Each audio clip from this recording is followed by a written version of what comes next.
Christ Triumphant for August 24th. The reading is entitled, The Messiah of Prophecy Rejected. Luke 4:24. And he said, Verily I say unto you, no prophet is accepted in his own country. With what intense interest was this controversy watched by the heavenly angels and the unfallen worlds, as the honor of the law was being vindicated, not merely for this world, but for the universe of heaven and the worlds that God had created, was the controversy to be forever settled. The confederacy of darkness was watching for the semblance of a chance to rise and triumph over the divine and human substitute and surety of the human race, that the apostate might shout victory, and the world and its inhabitants forever become his kingdom. But Satan reached only the heel. He could not touch the head.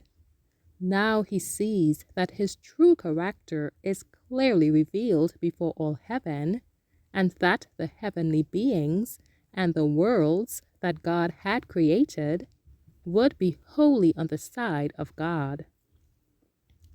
He sees that his prospects of future influence with them will be entirely cut off.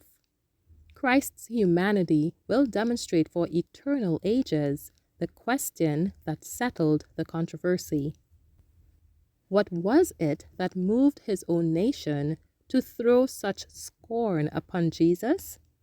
The Jews were expecting an earthly prince who would deliver them from the power that God had declared would rule over them if they refused to keep the way of the Lord and obey his statutes, his commandments, and his laws.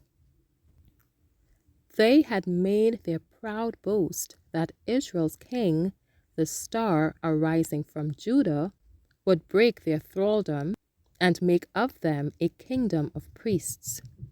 But it was not the absence of external honor and riches and glory that caused the Jews to reject Jesus.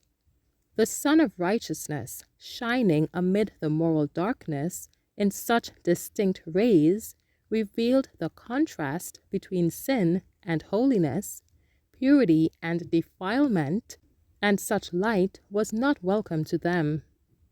That which Christ had specified would be his work was fulfilled. The sick were healed, demoniacs were restored, lepers and paralytics were made whole. The dumb spake, the ears of the deaf were opened, the dead were brought to life, and the poor had the gospel preached to them. Every miracle wrought by Christ convinced some of them of his true character, which answered to the specifications of the Messiah of prophecy. But those who did not receive the light of heaven set themselves more determinedly against this evidence.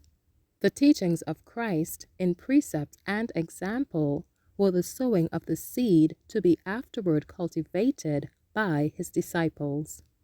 Thank you for listening.